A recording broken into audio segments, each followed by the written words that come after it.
looking into nowhere, thinking about how miserable your situation is. You have no idea what to do or where to get inspiration from. You're looking for just a single ray of light guiding you to something that allows you to escape this nightmare. Because you absolutely do not feel like moving. In other words, you're procrastinating. You're afraid. I used to think that this experience is exclusive to myself and maybe a few other people. The feeling of unmotivated and lack of incentive to pursue a life path.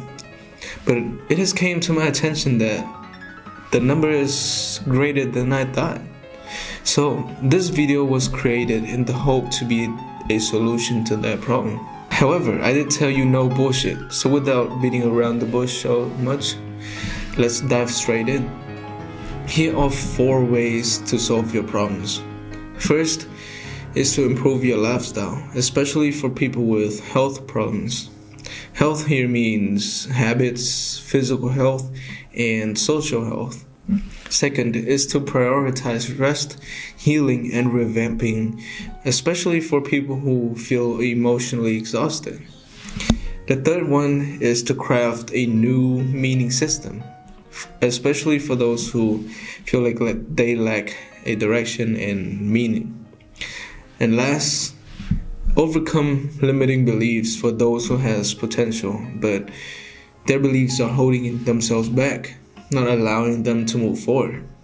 And with each of these solutions, I hope to address all 4 major positions that you might find yourself in.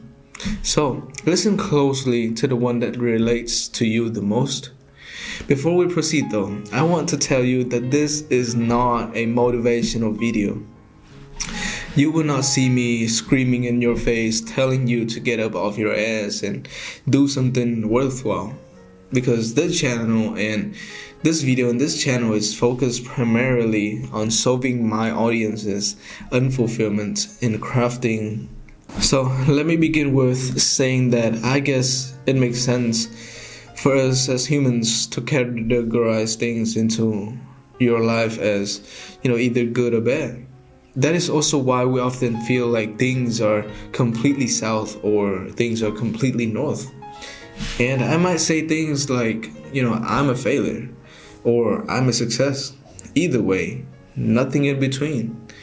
Sorry to keep dragging this abstract thing further, but I also want to talk about how us as humans, our lives sum up with the saying, one thing leads to another. And this is just what I need to turn my whole life around. I guess what I'm trying to say, the point that I'm trying to make is that, our lives are ultimately chains of many things pieced together. So it is likely that one single thing can drag your whole life down to the dump, no matter how small and insignificant it is, because there will be numerous things that will follow that one single thing. For example, have you ever had a conversation with that one divorced friend? They got divorced and the next thing you know, they have a list of things not being ideal for them. Suddenly their friends are trying to avoid them. Suddenly their parents become irritated with them and, keep their distance. Suddenly their business is not performing as well as they wish they could. So on and so forth. And chances are you are also suffered from the same thing. One bad thing, a single insignificant bad thing, invited all the bad things into your life and ruin your happiness. But the good thing here is, if bad things can compel, so can good things. And that is the reason for you fixing your life. So here are a few things that I want you to begin with, divided into categories. First of all, it is your health, your physical health. The number one thing that I see that makes people feel unmotivated is physical condition.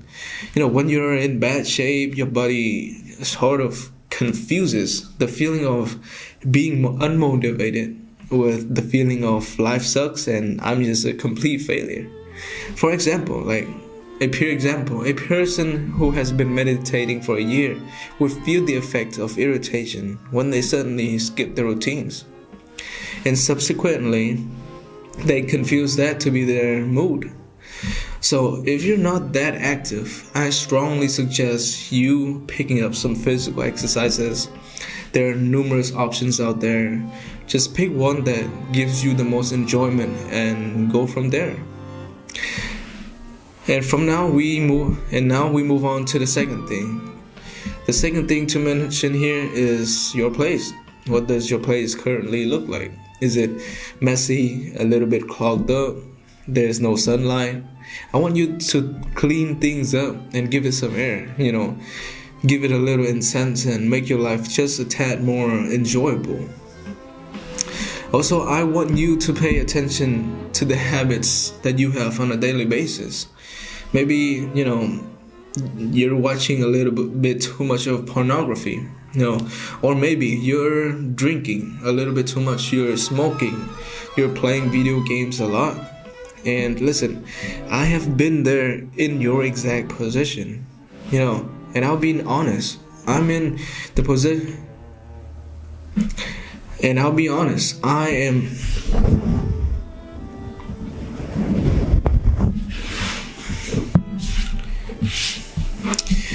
And listen, I have been there in your exact position. And I'll be honest, I'm in no position to tell you what to do with your life. But just to make it a little bit easier, the most technically effective actionable to execute is to pull yourself slowly away from it. Maybe it's simply 10 less minutes on the games, or smoke one less cigarette per day, or really take those wins and take those easy and small wins. The biggest mistake that you can make is to expect yourself to quit entirely. No, please take one step at a time, one effective step at a time. Listen, I can go on and on about things that you can do, but I did promise you no bullshit. So that is just a simple, straightforward you can do to improve yourself. And the second thing here I would like to talk about is social health. Take a look around you and see what kind of people you surround yourself with. Sometimes you're just simply unmotivated. Sometimes you're just not just simply unmotivated. Instead, the environment around you is making you feel uninspired. So if you're currently unsatisfied with them, then the first case would be that of misaligned friends. That means it is nothing personal. They just don't have the same value system as you. They don't see the same meaning in the things that you deem meaningful. Their goals are, just simply not the same as you. It is nothing against them as people, as human beings, as, their personality. It is just that there is a slight misalignment. And with those close ones, the best thing to do is to spend less time with them.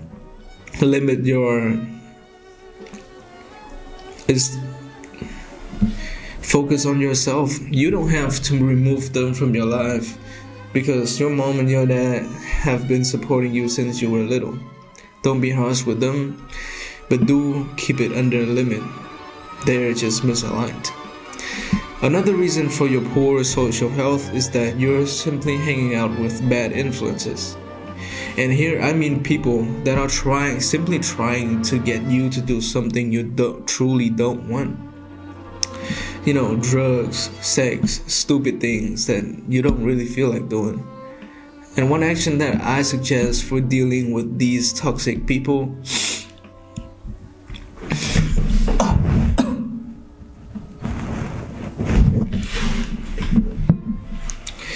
One action that I do definitely suggest dealing with these toxic people is just to end it. While kicking people out of my life has never been difficult to me, as for myself, I have had friends that have difficulty facing these kind of situations. And the best advice that I have is, just be a little bit confrontational. It can be a little bit uncomfortable at first, but everything will pass. And there will be less toxicity in your life, and your life will be much easier to live. Just be brave and end things. You will be holding up hope, or there will be avoidance somehow. But there's absolutely no point, no use in dragging these relationships months and months on now. So just be straightforward and end it. So here's for the people who are feeling a tad burned out with everything in their life. Maybe it's your family, maybe it's your work, maybe it's your relationship. I guess I should sum everything up with a single word, and that is emotionally exhausted. Look, I totally get it. When life has been throwing you around a lot, and you have been trying to do something for a really long time, you're just bound to feel a little bit exhausted. You're just bound to feel like this is not the life that you want. And it happens to everyone too. Although I'm 20 years old, and people will be asking me about what does this kid know about emotional exhaustion? Trust me, I know. I want to quit what I am currently doing 5 days out of a week, and it has been years now. So yeah, it can be weary, but I have 2 takeaways that I have for you in stock. First one is to get rid of the perception that you and your life should always be happy and cheerful, and anything outside and anything negative happens to you is unacceptable, and you should get rid of it. Listen, an average lifespan is 75 years old, and your life will have a lot of uncomfortable moments as well as sad moments. By distancing yourself, by creating distance away from negativity, you're shooting yourself in the foot, because it will come back to bite you. You're simply create false hope. Just accept it as a part of life, and you will find it so much easier to swallow the fruit. And if you're in that place right now, an actionable that I want to propose to you is just to take a good break and welcome negativity into your own life. You're negative, but you're free to come into my life. And we all need a break sometime. And as bad as we imagine taking a break to be, it is generally not that bad. After all, you won't be able to perform that well if you don't feel okay to begin with. So why don't you just take a short hiatus to figure things out, and then come back? Come back refreshed, come back with a different look. And I promise you will be seeing things with much more clarity and from a much more better angle.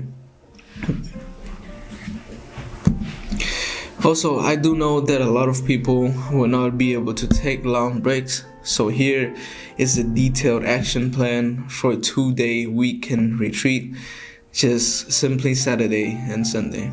So let's begin with a few main principles of this period. First is no social media, no news, and no unnecessary screen times. Then, no obligation to others. This weekend belongs fully to you and your mind. During this, I want you to alternate rest, reflection, and movement cycles. Day 1 is used to detox the noise. Morning should be used for silence and reset. Late morning, emotional inventory. Afternoon would be used for physical cleansing, and in the evening, self-connection. Day 2, Sunday, is rebuild the core. Another important task for this day, and also the second takeaway of this section, is to reinterpret the tiresome responsibilities that you're carrying out. Anyway, more on that at the end of this section. So let's continue with our morning, day 2. In this morning, it is In this morning, it should be used for intention setting. Late morning, mindful effort. Afternoon, movement and reflection. And then to the evening, closing the retreat. So, reinterpretation. In the past, I guess I can say right now as well, I'm struggling with going to university. This is real. I think it is nihilistically meaningless to do such thing. But I have agreed with myself and my dad to get a degree, and I can do whatever it is that I want with my life later. And I think that makes sense, but it doesn't make it any much easier to do. So I experience serious existential crises 5 times out of a week. Sometimes I even have urges to quit and a little bit of self-harm. During these times, my breathing would be unsteady and my focus would be off. And what got me past it? Reinterpretation. I used to think this is some kind of annoying chore that must be done. But once again, I really sat down and think about it. And finally, I now view it as just yet another challenge for me to overcome. And I don't really know if you guys get all fired up with facing challenges or not, but chances are the way that you're viewing things are not the best perspective. So try to use this reset to view it in a different angle. And the last thing I want to mention is how you should be both real with yourself and straightforward with others. And when I say real with yourself, I mean don't be afraid to tell yourself the truth to the situation. Don't hesitate to stare into the abyss, because with the abyss staring back at you, there will be a revelation you wouldn't be able to figure out on your own. So be real with yourself. And when I say be straightforward with others, I mean when you let them know what the situation currently looks like, they likely won't be, forcing or expecting things crazy from you. It is crazy, but chances are your expectations of yourself is much larger than that of others on you. So if you have reached this point of the video, it is possible that it is not really about your physical health or your mental health, but it's more about your value system and that you're currently valuing the wrong things. Or maybe it is not being able to carry out the things that you find valuable in life. It is kind of like reinterpretation, but up a notch. So have you ever heard of this quote from Friedrich Nietzsche? He who has a why can bear almost anyhow. With an unclear why, doing anything in life would be utterly unbearable. Even dragging yourself into the living room or drinking water would be something that we desperately despise, and we cannot muster up the energy to do it. So in this section, we are going to figure out your value system and life direction so that you will not be unfulfilled anymore. I also have a separate video on this topic if you're interested. I will be linking in it down in the description. And the following will only be a quick exercise. Now, before we get into the exercise, I want to tell you the reason for the nature of this practice. In the process of designing the best exercises possible for you guys to go through, I found out that asking open-ended questions, to you or you to yourself, is a mistake, because there are a million things to choose from, and you basically have to make a scary decision. That is why we begin with a concrete exercise I call value selection, and it goes like this. In the description of the video, you will find a list of values to choose from, and I'll also include it in the PDF. Out of all values, I want you to choose only 5 values that you value the most in your life. The criteria for this exercise is to choose the values that you feel proud of yourself, what you want your life to stand for, not others, or how you want others to perceive you, but you authentically. And in those 5 values, rank it from 1 to 5, with 1 being when I'm done with my life, that value would give me the most meaning, and 5 being it is important but not as important as others.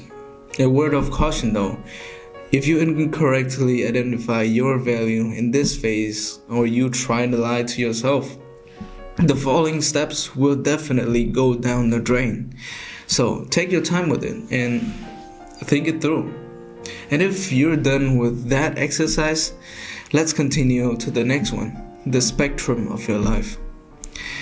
In this one, there are 5 different spectrum of polar opposite values in your life, and I want you to choose the exact point, pinpointed, that you think make the most sense for you in each of them.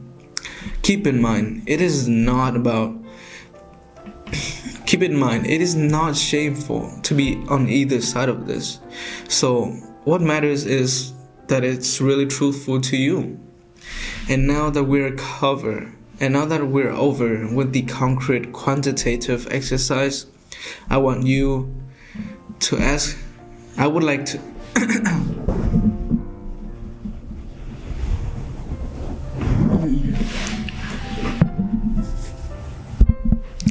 And now that we're over with the concrete and quantitative exercise, I would like to ask you 2 open-ended questions.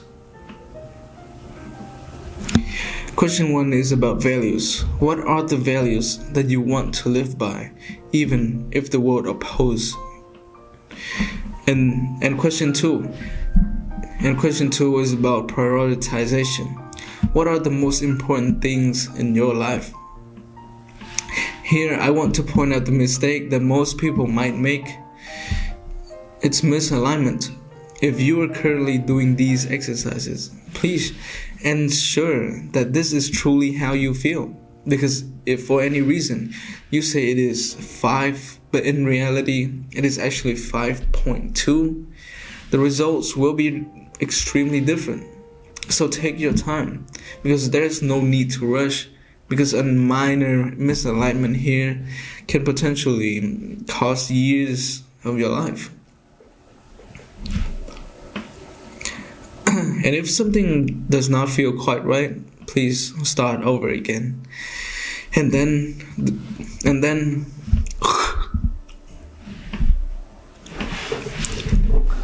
fuck is wrong with my mouth?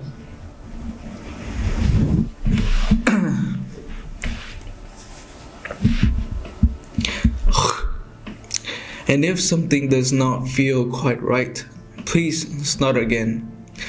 And then the list.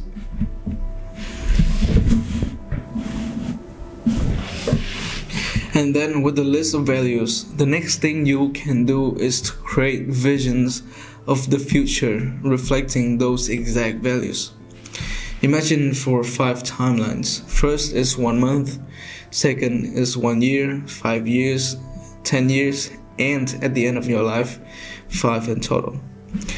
What would be the most rewarding and meaningful moments you want in those timelines? This might be a simple exercise, but these values and visions will act as a guiding path, a single ray of light, guiding you towards your future and the person that you are in the future. Now, it is also possible that you're not here because of all the reasons we have discussed.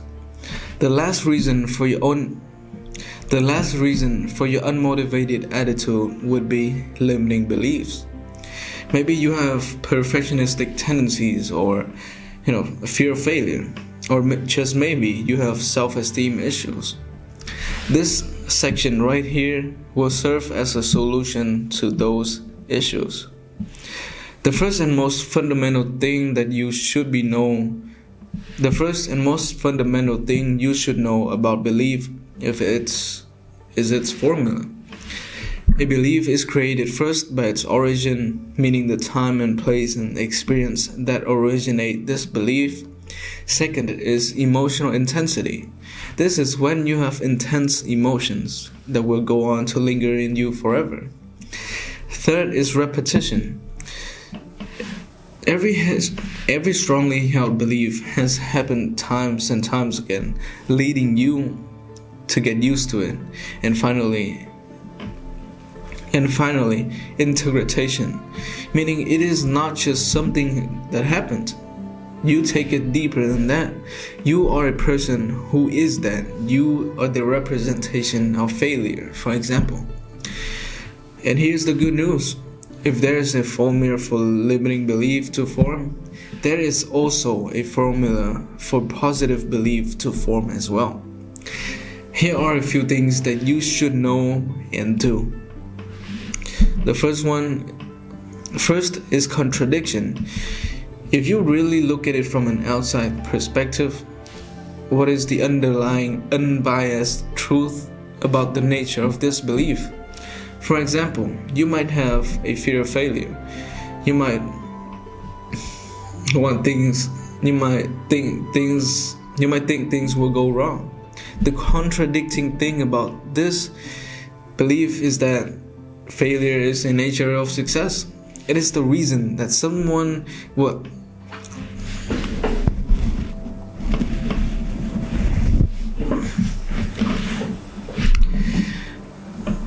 The contradicting thing about your belief is that failure is actually the nature of success.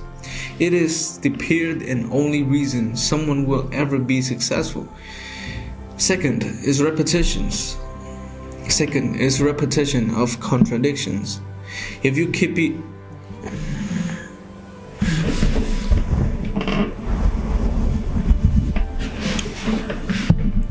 Second is repetitions of contradictions. If you keep bringing it up when your limiting belief is present, it will start to chip away. Think of it like a sword fight between two sides. And the moment that the wrong side keeps winning, they reign.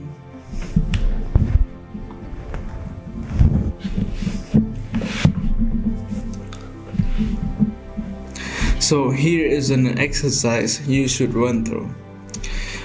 First, awareness. You should be aware of the beginning of it, the origin, because the moment that you are aware of such thing, you will start to see that these are all just made up stories that your brain actually has been telling you. It is not concrete truth or fact or,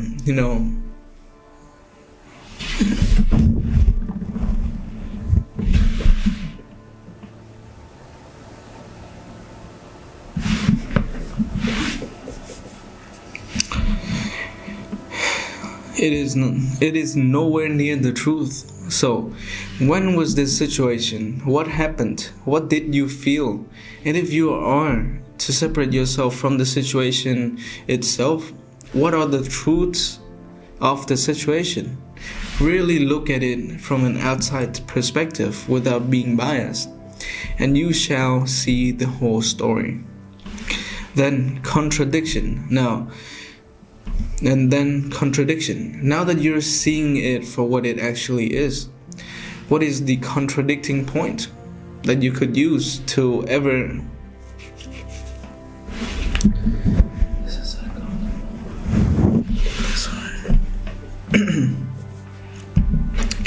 Then contradiction.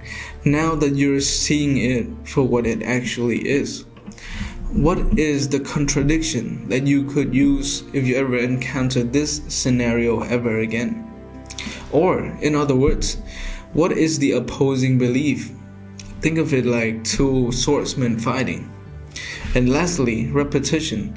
One thing that I suggest is that you expose yourself to this particular belief to situations that have less intensity. For example, if you're afraid of public speaking, then you can just close your eyes. No one else around you. You is in there by yourself, speaking at home. Imagine an ocean of people in front of you. For example, if you're afraid of public speaking, then you can just close your eyes and speak at home. Imagine an ocean of people in front of you listening. The reason is because it gets easier. The only challenging time is the first time. That is when you're still scared and you have this overthinking in you. But as long as you keep contradicting it, it will eventually go away. So a word of promotion. If you're stuck in an exhausting loop of not knowing what your next step is, feeling uncertain about the future, struggling to make life choices, second guessing every move you make, then you're not broken. You're simply not broken or defective. You just don't have a system for it yet. A system to build clarity from inside out. So Project Self-Design is a 5-week guided journey that helps you to break through the fog. You can set real goals, overcome self-doubt, and finally build a clear and confident direction for your life at your own pace from wherever you are. Either you're down in the dump or you're restarting over. If you're ready for the blueprint, it is waiting you down below. If you're not, that is entirely okay. And with all that being said, I wish you the best of luck.